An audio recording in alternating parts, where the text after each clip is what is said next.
The latest breaking news, Ken, let's just start there. Corey Kluber winning his second Cy Young Award for the Cleveland Indians. For a guy like Corey, Ken, I'm curious your take on this. How does he remember 2017? As a Cy Young winner, or those two starts where he couldn't get out of the fourth inning either time? Does that stick with him more? How do you think he'll remember it? That's actually a great question, and I'm sure he'll remember it both ways. That he had a fantastic regular season, especially after coming off the disabled list on June 1st. From then on, he was brilliant. 1.66 ERA. Obviously, the playoffs were a huge disappointment. I still believe there was something physically wrong with him during that time, or at least he wasn't the same. It certainly looked that way. His pitches weren't moving the same way. But yes, that was disappointing. At the same time, it's like anything else in life. You have to keep everything in balance, in perspective. He had an amazing regular season. He won the Cy Young Award. That's a good year. Okay, let's talk about some of the names right now that are out there during the offseason. And it's kind of strange. Earlier today, Derek Jeter, owner of the Marlins, he said that he hasn't talked to Giancarlo Stanton about what's going on. And then you have GM Michael Hill saying that he's just asking the suitors to kind of give him the market value for Stanton. Is that a good way of doing business? On Jeter, I don't know that it's a big deal that he hasn't spoken with Stanton. Michael Hill, the GM that you just mentioned, has spoken with Stanton. Yes, would it be nice for Jeter to talk to him? I guess. Does Giancarlo Stanton care one way or the other? I seriously doubt it. He wants out of there, and that's his main concern, not getting a call from Derek Jeter telling him, oh, everything's going to be okay with the trade. Don't worry about it. Now, as for the way they're doing business, that is a little bit different, and I learned of this yesterday, that they were basically telling teams, hey, you come to us with what you can do, and then we'll figure out what we want to do. They know what they want to do, but they're not really informing teams of that. They're simply saying, we want to hear from you. This is a complex negotiation. There's $295 million remaining over 10 years. There's a no-trade clause, a full no-trade clause. He can reject any team. And there's an opt-out clause after 3 more years, 18, 19, 20, then he can opt out. So there's going to be some combination of money and prospects changing hands, probably heavily on the money being taken by the new team. We'll see how it goes, but I do expect he'll be traded. I just don't know when or to where. Ken, the Shohei Otani story, it's continuing to crop up. Obviously, it seems like we'll have a posting agreement sometime next month. And then the 23-year-old will then have to make one of the biggest professional decisions, one of the biggest decisions of his life. Because we have a lot of Blue Jay fans watching this right now. If you were to handicap the field, where would you put them? Where do the Blue Jays stand?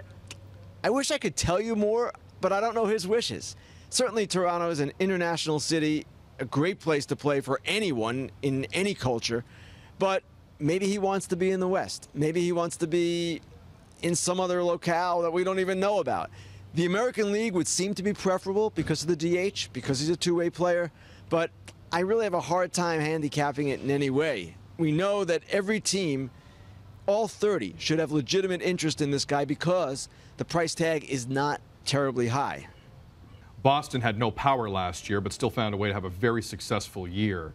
If the Jays stand pat again, do you foresee other teams in that division being a lot more active this offseason? I don't know how active the Yankees are going to be because they've got so many young players, more coming, and they want to stay under the luxury tax threshold. That's numero uno for them. The Red Sox will be active. I do expect them to get a power hitter.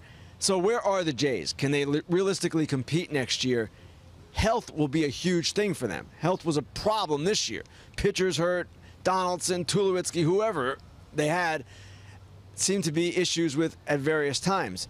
So that's number one. Obviously, they can supplement as well. They need to supplement in different areas, but I'm not sure this last shot that's coming is going to be turning out any better than the last one did this year. Finally, Ken, Alex Anthopoulos, obviously, who Blue Jay fans know very well, was the last GM to become a GM going into the GM meetings, and he's kind of being thrown right into the fire here. What initially do you think is his priority with the Braves as we wrap up the GM meetings and get ready for the winter meetings?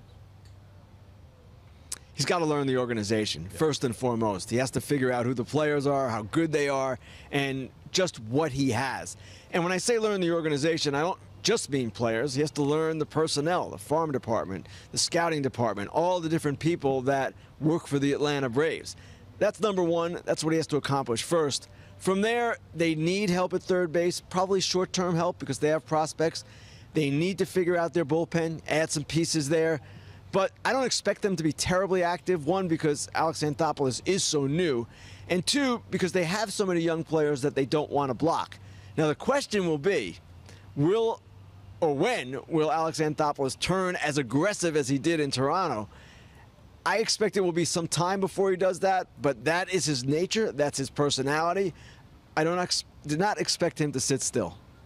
Ken, something they're discussing at the meetings is pace of play. So it's kind of a loaded question, but are games going to be faster next season? Ha ha ha ha. Well, we talk about this every year. And there are going to be some new rules next year. I do anticipate a pitch clock and perhaps a limit on mound visits and all of these different things that they've discussed in some form. Some of this will be adopted, some perhaps not. Will it make a difference? That's the question. And I would expect that the pace will improve a little bit. Whether it cuts time of game is a different question. What they're talking about is pace of play, the way it moves, pace of action, more action. So that is the goal, not necessarily reducing the time of game. Ken, I know you're busy. We do appreciate the time as always. Thank you, sir. Thank you, guys.